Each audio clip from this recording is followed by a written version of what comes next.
Good morning, ladies and gentlemen of the lodge, and welcome back. Today's episode is actually pre-recorded. I'm recording this on Thursday night. I've had some wonky internet issues in my home the last couple of weeks, though I am happy to report that I ran a test stream tonight for about 2 hours, 0 drop frames. So, starting next week, live content should be right back and rolling. But just to make sure this episode goes up smoothly, today's episode is going to be pre-recorded, but as you can see, it's premiering live here on YouTube, as opposed to maybe those of you who are watching this back. Anyway, that said, I'm going to be traveling this weekend, so things will be a little bit quiet on the channel, but things will get right back up to speed once I'm back on Monday, Tuesday. But there will be a bit of a surprise in the lodge this weekend, and I'll leave it at that. Anyway, let's get into today's episode. I've got some really exciting things to showcase. We got some Persona news, we got some Final Fantasy news, we got some Street Fighter news, lots of good stuff that we normally cover here on the channel. So excited to get into it. Thank you all for all of you who are tuning in.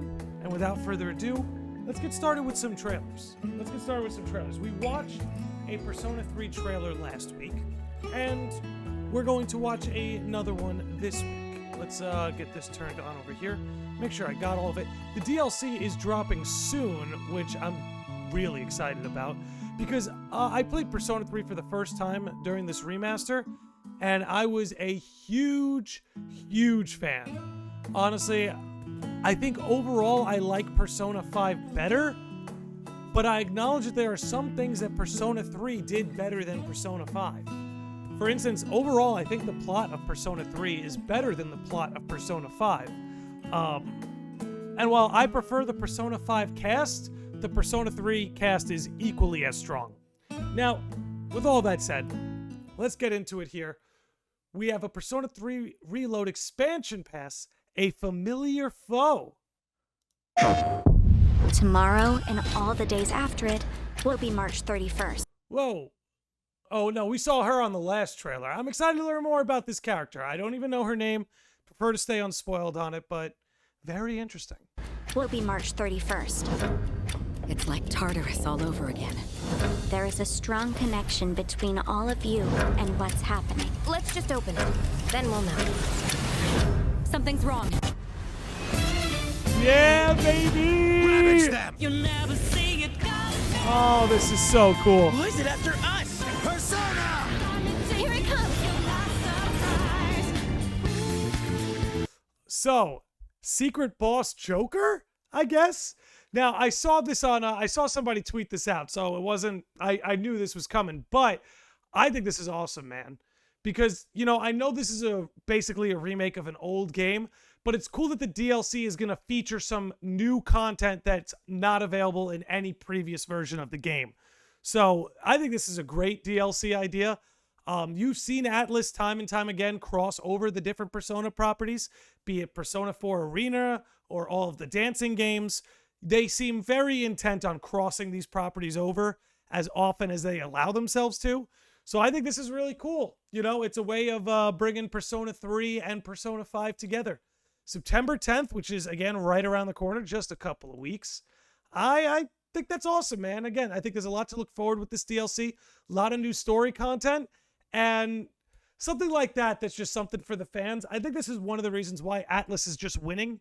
It's one of the reasons why I think Atlas is going to become one of the pillars, if not already one of the pillars in the RPG space, especially if Metaphor ReFantazio does well. But it's things like this, man. They're just tuned into the fan base, and they know how to give the fans what they want. You know, and it's not only giving fans what they want, it's giving them something they didn't even know they wanted. Like, right? Nobody was asking for this, but everybody seems to be hyped about it. And I think it's great when a company can pull that off. I really do. Let's move on to our next trailer. Again, before we get to the Final Fantasy one, let's go over the Street Fighter one, where Terry Bogard gameplay trailer, which I want to cover this because I think one of the cool things about fighting games is how friendly all these crossovers seem to be. Like, keep in mind, Terry was in Smash, now he's in Street Fighter. You know, the fighting game he's from is a little more niche, but it's great to see that an icon like him can continue to live on by being a guest in another fighting games dojo. And anyway, let's see how he plays.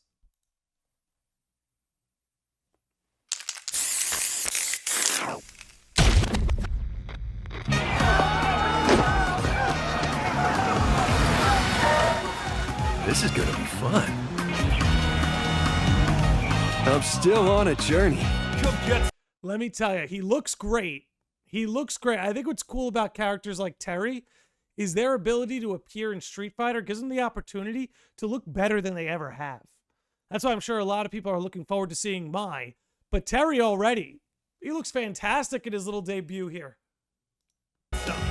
Traveling to new places, experiencing new things, meeting new faces, having good fights.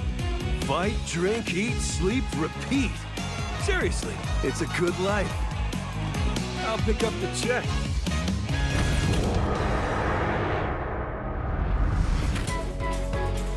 I also want to say one thing Street Fighter did right, better than, I'll say, I of course, you guys know I love Soul Calibur. You know I prefer Tekken to Street Fighter. But Street Fighter put out the best soundtrack. And hearing this stuff in this trailer right now is further proof of that. Street Fighter soundtrack, top notch, baby. Top notch. Come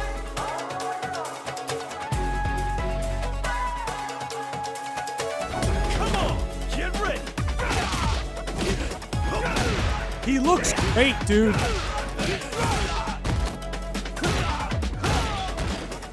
Hey, come on, come on. Also, you can't see it here. One sec. You gotta respect the red Converse. You gotta respect his shoe game, dude. And again, he's never looked better.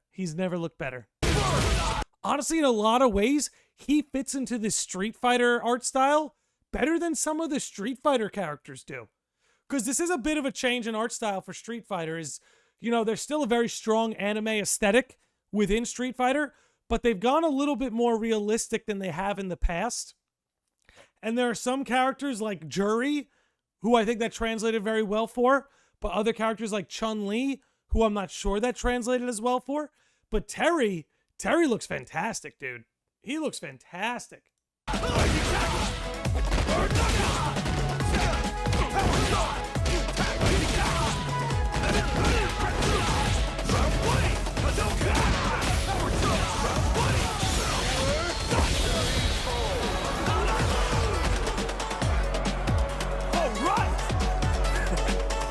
Down for one more. Time for a beatdown. Oh, man. Even the alternate skin looks sick.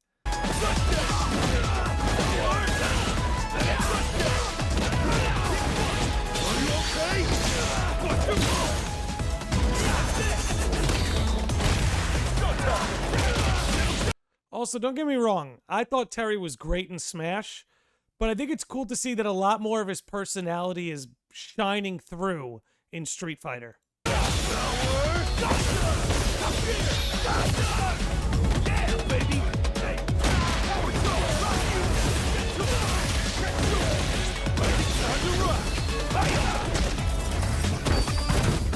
Oh!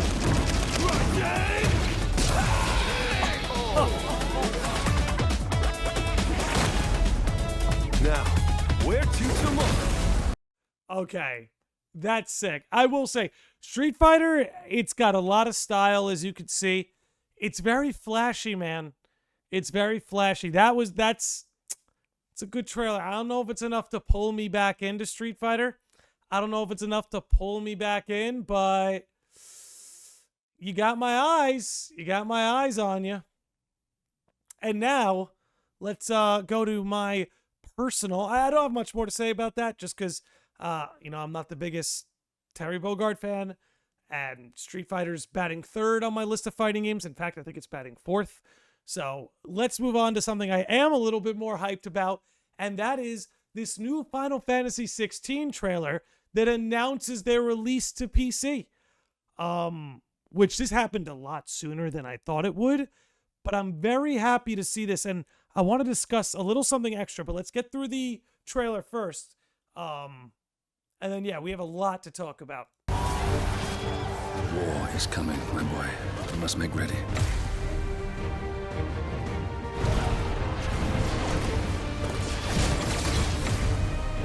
I tell you, we were just talking soundtracks. The FF16 soundtrack just takes me back, dude. It just I'll gush about it some more in a minute, but I cannot recommend this game enough. 13 years ago, I watched a dominant kill my brother right in front of me, and I did nothing. But now I can.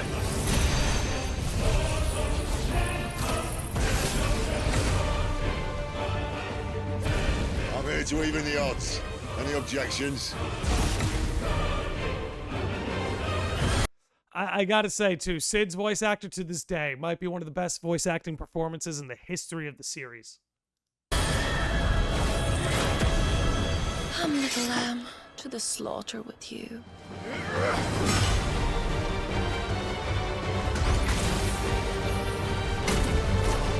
Yo, and I gotta say, the DLCs were great, too. They didn't try to do too much with the DLCs other than give you more gameplay, and they gave you more story, but they didn't give you anything that shook the story to its core, which I do appreciate. Don't get me wrong, some of my favorite DLCs have been very crucial to stories, but I do appreciate a DLC package that includes story that, again, doesn't shake the story to its core. It doesn't shake the foundation of what the base game had. Because I do think, you know, that the base game should contain a true enough version of a game's campaign or story. Let's keep this going.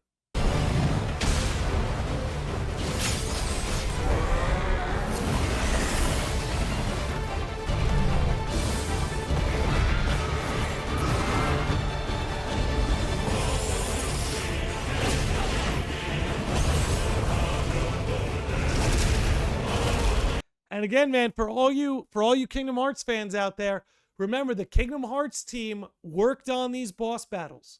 If you want a glimpse of what some Kingdom Hearts 4 boss battles might look like, FF16 is the game to play for it.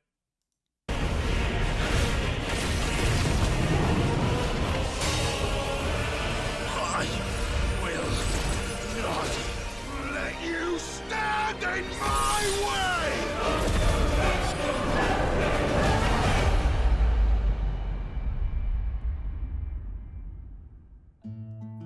September 17th, so that one is right around the corner.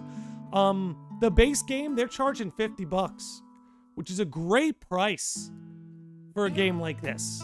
Absolutely. Again, this is one of my favorite Final Fantasies ever. Don't get me wrong, there are things about the game, like I wish there were more RPG elements for one. I wish there was a little bit more exploration for two. But outside of those two major critiques, the game does so much right. And it's such an incredible playthrough. It's either number 5 in my top 5 or it's number 6, per se. I'll say that. It's either number 5 or number 6, but it's up there, man. It's on the front side of my favorite Final Fantasies. It's a brilliant game, and again, $50 for the whole game is pretty damn good price. I've heard they've done a patch already. But what else was there I wanted to share about Final Fantasy 16? That's the other thing. Let me see. Did I pull up an article for this? I'm going to check. Do I have an article or maybe even a tweet about this? Let me just double check. I do not. Okay, so let's pull this back up then. But I did hear that Final Fantasy 16, they expect now that Final Fantasy games and a lot of flagship Square Enix titles are going to launch on PC along with PlayStation and Xbox. Now, a lot of us had suspected that for a long time now. They mentioned they want to start doing multi-platform, but it appears now, and there's been some talk, that pretty much starting from this moment on, with this game launching onto Steam and Epic Game Store, that you could expect a lot of Square Enix releases to be both launched on console and PC, which I think is the future, guys. I think if Square Enix really wants to thrive in this era of gaming, they need to be as available as possible. I mean, at the end of the day, we went over the financial reports on one of the last episodes. Square Enix made almost none of their profits from console games. almost all their profits came from mobile games and MMOs. And then console games were number 3. So again, MMOs, mobile games, and then console games at number 3. So they gotta shake something up, man. Square Enix has gotta shake something up, or else they're gonna turn into an MMO mobile game machine. Which, I love MMOs, don't get me wrong, but MMOs are not the reason I fell in love with Square Enix, even though FF14 is one of my favorite games of all time. Console RPGs is what made me fall in love with things like Final Fantasy and Kingdom Hearts and the like. So they need to start being more available. In fact, I think they'd be wise to start releasing their games on the next Switch console, whatever that's going to be. But that's just my opinion. Let's pull up a couple more articles here. This is going to be a shorter episode, just because there's no chat for me to bounce off of, and we didn't do the 5-minute intro, the starting soon screen. But let's move on to some fun stuff over here. Okay. Will this fit on the vertical view? It will. Okay. So this comes to us from Genki. Hamaguchi says that the third game in FF7 Remake Trilogy will beat any expectations that fans have. He says he is confident that it will be one of the most loved and most popular games in the history of video games once again. So they're hedging all their bets on Part 3. Loved Remake. I absolutely love Rebirth. But the legacy of FF7 is tough to live up to. So it'll be interesting to see what Part 3 can do. And again, I think so far Rebirth is Game of the Year. Tassi says they will expand on and make the world of FF7 even bigger than it is now, which is incredible. He wants people to look forward to a synergy between nostalgia and new innovation, which they've mastered that balance pretty well in both titles, I would say. Better in Rebirth than Remake, I think. They have taken all the feedback and learnings from the first 2 games, so it will be exactly what fans are looking for, and fans can look forward to great things. Listen, don't make promises you can't keep, man. Don't make promises you can't keep. Not all fans want the same thing. Which, don't get me wrong, one of the things I love most about Square Enix is that they listen to their fans. But again, I want all that to be limited to gameplay feedback. I hope, even though I think I'm wrong, I hope they take zero story feedback from the fans. Because I've seen what a pocket of the fan base wants, not going to get specific about it, and I think it would ruin the story. I'd be happy to be proven wrong.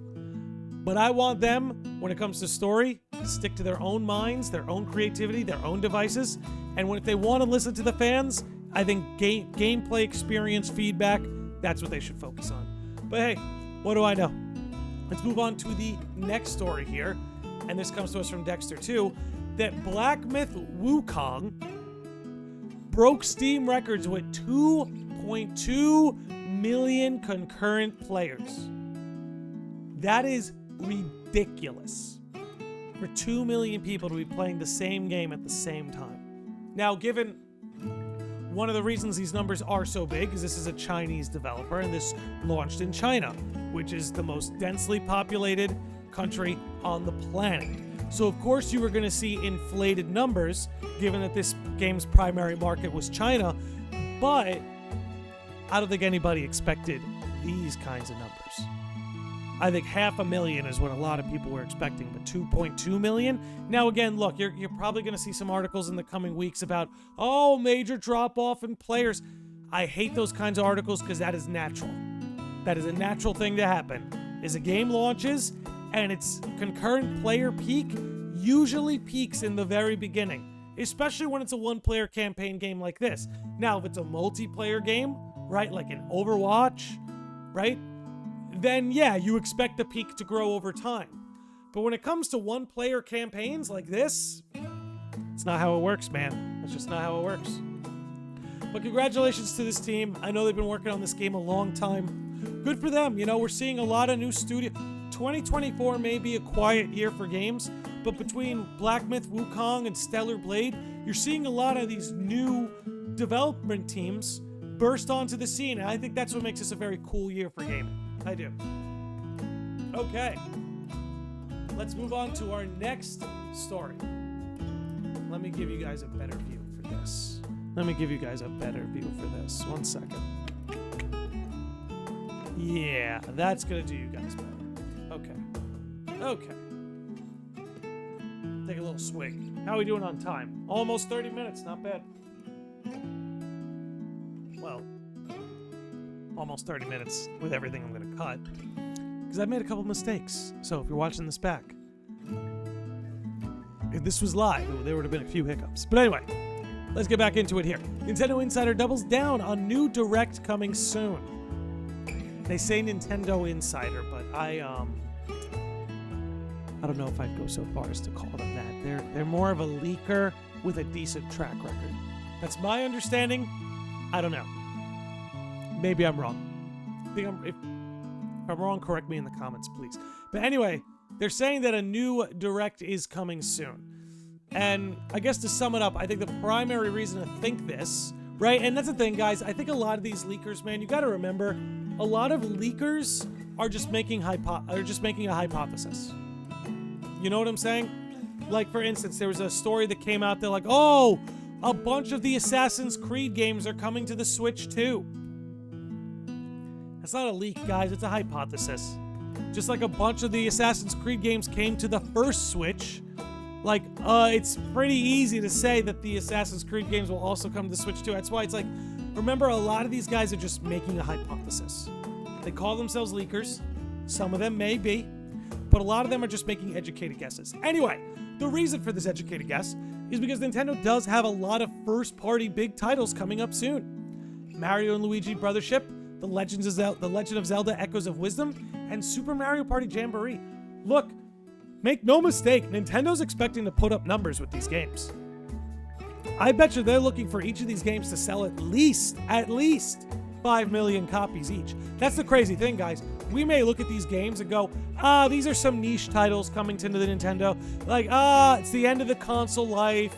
We're getting these small, more niche games. But what's crazy, and the reason why Nintendo is winning right now, is because these more niche, smaller scale games are going to sell at the same rate as some of the most successful AAA games from this year. For instance, don't be surprised if Super Mario Party Jamboree outsells FF7 Rebirth.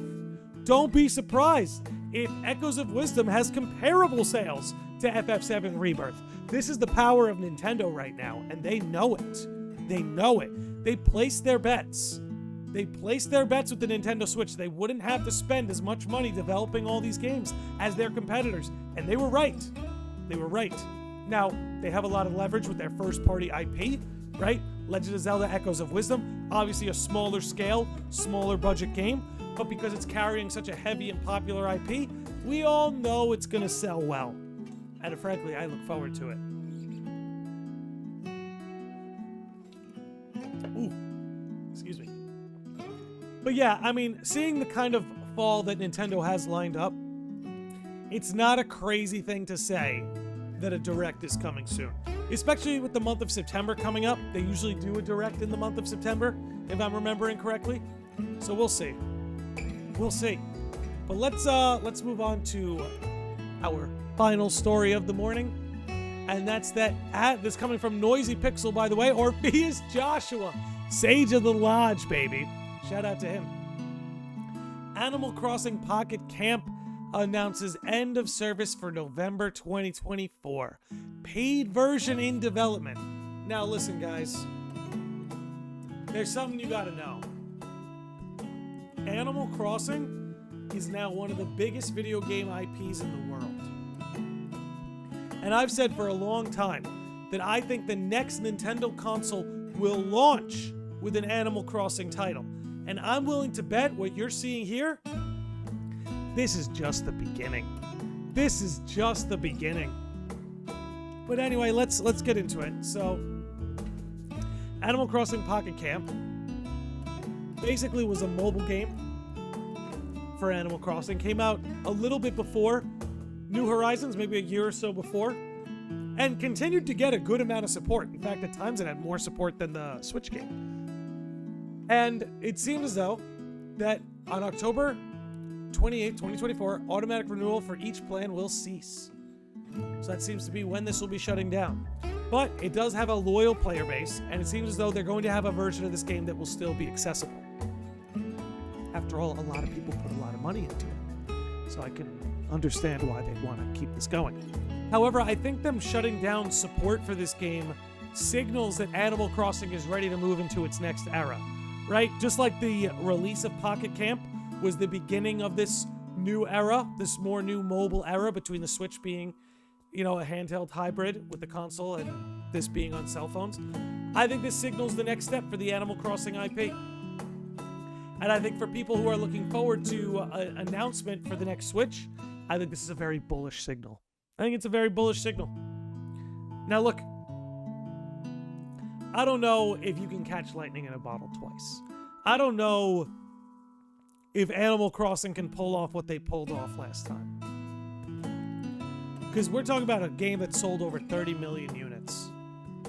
Somebody will have to fact check me on that. But a game that sold over 30 million units, that's absurd. That's absurd. Games like Final Fantasy, Kingdom Hearts, Dragon Quest, Persona, man, those studios would perform occult rituals if it meant selling 30 million copies of a game. Animal Crossing's a heavy hitter. And they wouldn't be shutting down this mobile game service if they didn't have big plans. I don't know why I'm still wearing these. We haven't looked at a trailer in forever. Anyway, they wouldn't be shutting down service for this game if they didn't have plans. You know what I'm saying? They've got something prepared here. I don't think it's something we see anytime soon. But make no mistake, if they're ending service for an Animal Crossing game, they've got something planned. They're not going to want to leave people hanging too long. I'm sure they'll make a hefty penny for a paid version that's in development. But we'll see what they have down the road. Anyway, this is a shorter episode of Morning Quest. Obviously, it was a bit of a slower news weekend. I don't have the chat here to bounce off of, and we don't have our 5 minutes starting soon screen. But either way, we had a fun little episode here. I thank you all for tuning in, especially with this not being live. Again, as much as I love doing the show, my favorite part of doing it is bouncing off the chat and actually interacting in real time and hanging out with you guys. So make no mistake, I had a good time recording this, but I missed you sickos and normies dearly. I missed you sickos and normies dearly. But anyway, bit of a lighter news week, but we had some Persona stuff, had some Final Fantasy stuff, even had some Street Fighter stuff. So RPG, fighting game, a lot of the stuff we like to talk about. So while it was a light news week, we got a lot of it in a lot of areas that we enjoy. And honestly, even the Animal Crossing stuff. Guys, I put like 300 hours into Animal Crossing New Horizons. I'll be a day one buy for the next Animal Crossing game. I don't know what to say. It's not usually the kind of game I play, but it's such a soothing, relaxing play, and there aren't a lot of games that can achieve that for me. Again, Stardew Valley and Animal Crossing are the last two that come to mind. But anyway, we're going to wrap up here. Thanks for hanging out, everybody. Appreciate you all chilling in the lodge. We'll be back at it again next week. Like I said, even though this one is pre-recorded, I'm pretty certain I solved my live issue with a little bit of tinkering. So live content will be back in the swing of things next week. Again, thank you all for hanging out. We're wrapping up today's episode there. See you on the next one. Have a great weekend, everybody. Be good out there. Be good to yourselves. Be good to each other. Peace out.